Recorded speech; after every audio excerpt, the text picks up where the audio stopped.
Hello everyone, চলে এসেছে একটি নতুন রান্নার ভিডিও নিয়ে। আজকে বানাবো হচ্ছে চালতার আচার। চালতা কার কার প্রিয় আমাকে জানিও তো কমেন্ট করে। প্রথমে 5 ফোড়ন এবং শুকনো লঙ্কাকে শুকনো খোলায় ভেজে নেবে এবং তারপর এটিকে মিক্সিতে গুঁড়ো করে নেব।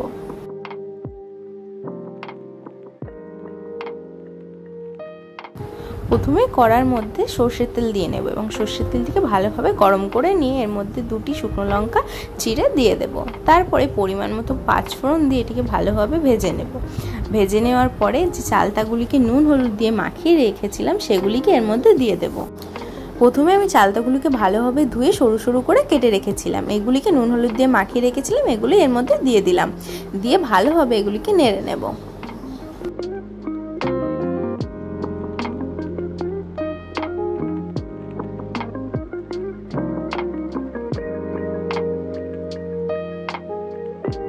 মিডিয়াম ফ্লেমে রেখে এগুলিকে ভালোভাবে নেড়ে নিতে হবে।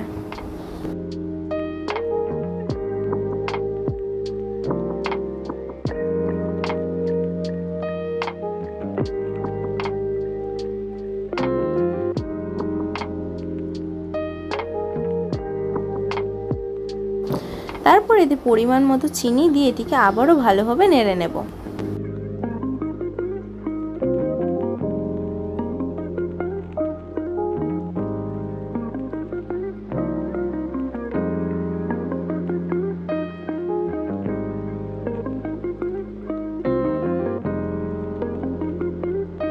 চিনিগুলো ভালোভাবে গলে গেলে যে ভাজা মশলাটি করে রেখেছিলাম সেটি এর মধ্যে দিয়ে দেব এবং এরপরে আবারও ভালোভাবে নেড়ে নেব।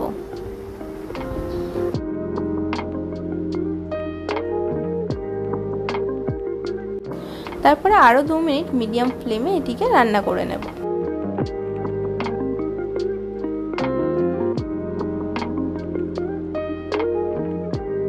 তাহলেই তৈরি হয়ে যাবে আমাদের চালতার টক মিষ্টি আচার।